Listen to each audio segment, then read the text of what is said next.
नमस्कार दोस्तों, आप सभी का स्वागत है एन राधिका स्टोरी चैनल पर। हमारे साथ बने रहिए, हमारे चैनल को लाइक करें, सब्सक्राइब करें। जंगल में तेज बारिश हो रही थी। ऐसे में सब पक्षी अपने अपने घोंसलों में बैठे हुए थे। रानो चिड़िया भी अपने घोंसले में ही थी। उसके पास खाने के लिए दाना भी था और पानी भी था। वो कभी भी खाली नहीं बैठती थी, हर समय कोई न कोई काम करती रहती थी। बारिश काफी तेज हो गई है। अगर बारिश रुक जाए तो क्यों ना इस बारिश के पानी से फायदा किया जाए। क्यों ना मैं फसल उगा लूं, इससे हमें भोजन भी नहीं ढूंढने जाना पड़ेगा और हमें घर बैठे भोजन मिलेगा।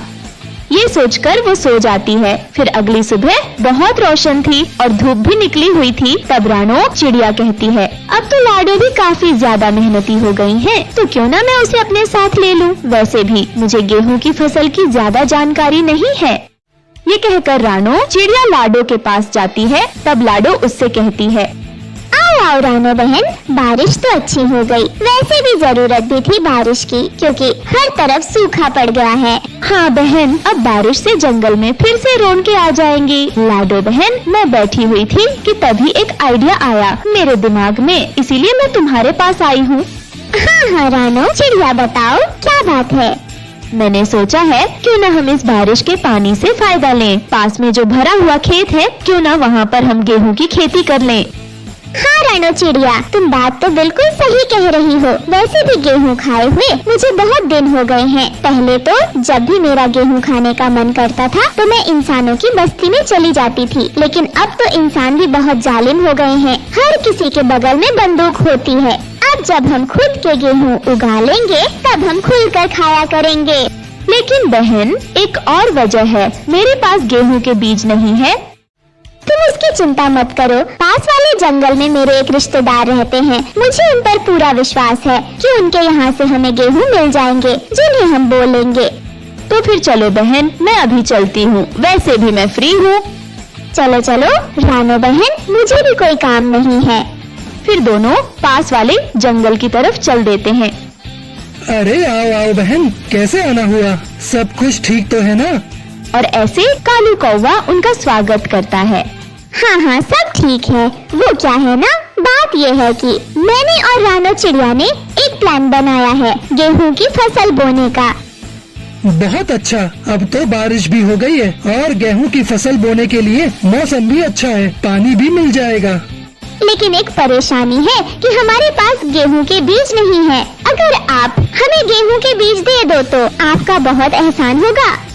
इसमें एहसान वाली क्या बात है, ये तो कारोबार वाली बात है। आप मुझसे गेहूं ले जाओ, जब आपकी फसल हो जाए तब आप मुझे उसके बदले गेहूं दे जाना। हाँ ये ठीक है, मुझे तो कोई ऐतराज नहीं है, लेकिन आप रानो चिड़िया से भी पूछ लो।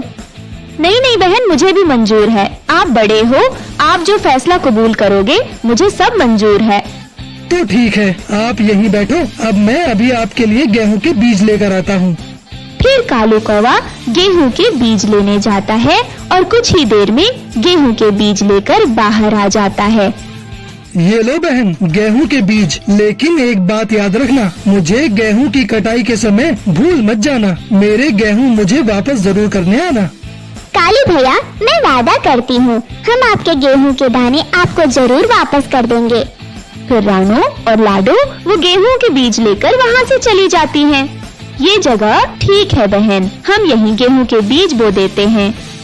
ये कहकर वो दोनों उस खेत में अपने गेहूं के बीज बो देते हैं। तब रानो चिड़िया कहती है, बहन अब चलो घर चलते हैं, अब हमारा काम तो खत्म हो गया। अब कुछ दिनों बाद आकर फिर एक बार देख लेंगे।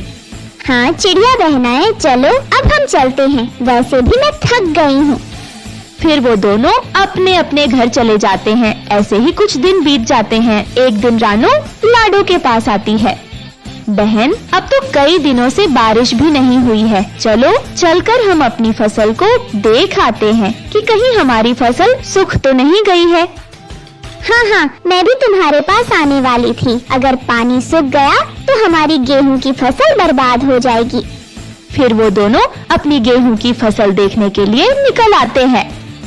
रानो चिड़िया, वही हुआ है जिसका हमें डर था। कहीं हमारी फसल सूख न जाए। इन्हें पानी की बहुत जरूरत है। अगर अब बारिश नहीं हुई तो क्या होगा? ये तो बहुत बड़ी परेशानी बन गई है। लेकिन तुम चिंता मत करो, मैं दक्षिण की तरफ जाती हूँ और बादलों से मिलकर आती हूँ और उनसे पूछती हूँ कि कब वो हमारे जंगल में आकर बारिश कर रहे हैं। रानो, है कोई बादल तुम्हारे जानने वाला? हाँ, दक्षिण के कई बादल मुझे अच्छे से जानते हैं। फिर चिड़िया बादलों की तरफ और लाडो अपने घर की तरफ चली जाती है और जल्दी ही चिड़िया बादल के पास आ जाती है। सुनो छोटे बादल, मुझे उस बड़े बादल से मिलना है जिसका रंग बिल्कुल काला है और वो पहाड़ों वाले जंगल में बारिश करने भी जाता है। हाँ बहन, वो थोड़ी दूरी पर है। अभी अभी वो वहाँ से पानी पीकर गए हैं। आपका बहुत बहुत धन्यवाद। ये कहकर रानो चिड़िया जैसे ही थोड़ा आगे और जाती है तो उसे वो बड़ा बादल मिल जाता है। रानो हो ना तुम, और दूसरे वाले जंगल से आई हो, मैं जानता हूँ तुम्हें। आपका बहुत बहुत धन्यवाद जो आपने मुझे पहचान लिया। बताओ रानो, कैसे आना हुआ? बादल भैया, वो क्या है ना, मैंने गेहूं के बीज बोए थे। जब आप पहले बारिश बरसाकर आए थे तो हमने बो दिए थे। हम बारिश करते ही इसलिए हैं कि ताकि दूसरे फायदा उठा सके। लेकिन अब मेरी फसल सूखने वाली है, इसलिए मेरी विनती है आपसे कि आप मेरे साथ चलकर वहाँ पर बारिश कर सकें। चिड़िया, तुम बिल्कुल सही वक्त पर आई हो, वरना मैं ढेर सारा पानी पीकर पश्चिम वाले जंगल में जाने ही वाला था। चलो, अब मैं तुम्हारे साथ चलता हूँ। आपका बहुत बहुत धन्यवाद।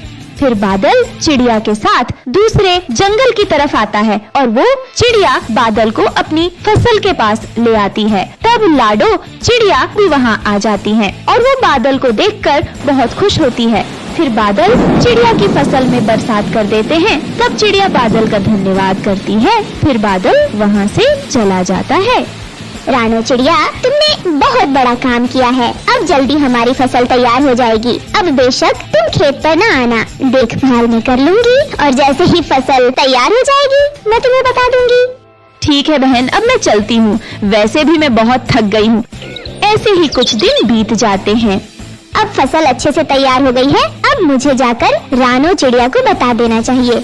फिर लाडो रानो के पास आती है और उसे बताती है कि फसल पककर तैयार हो गई है। तब रानो कहती है, तो फिर कब कटाई करनी होगी हमें? रानो चिड़िया, आज ही कटाई कर लेते हैं। तुम जाओ, जाकर फसल काटो। तब तक मैं उस कालू कौवे को बुला लाती हूँ, क्योंकि उसके बीज के बदले गेहूँ भी तो वापस करने हैं। हाँ ठीक है बहन, मैं खेत पर जाती हूँ और तुम जाकर उसे बुला ही लाओ। उसका भी हिसाब यही कर देंगे। और फिर वो दोनों ऐसा ही करते हैं और लाडो भी कालू के पास आ जाती है। अरे आओ बहन, लगता है कि पक गई है हमारी गेहूं की फसल। हाँ हाँ कालू भाई, अभी पक गई है हमारी फसल और आज हमें कटाई करनी है, इसलिए बुलाने आई हूँ। चलो तुम मेरे साथ। हाँ, तो फिर चलो चिड़िया बहन। फिर वो दोनों वहाँ से रानो चिड़िया के पास आ जाते हैं। अरे वाह रानो चिड़िया, तुमने तो गेहूं की कटाई भी कर ली। अब लाओ चलो, मेरे गेहूं मुझे वापस कर दो। फिर रानो चिड़िया कालू से जितने उससे गेहूं के लिए दाने लेकर आई थी, उससे थोड़े ज्यादा उसे गेहूं दे देती है। ये क्या, मैंने कहा था ना कि मैं अपने गेहूं वापस ले लूंगा। और वैसे भी ये गेहूं तो मेरे बीजों से ही बने हैं ना, इसलिए अब तुम अपनी मजदूरी लो और चलते बनो यहाँ से। ये सुनकर लाडो और रानो कालू कौवे की मुंह की तरफ देखने लगे।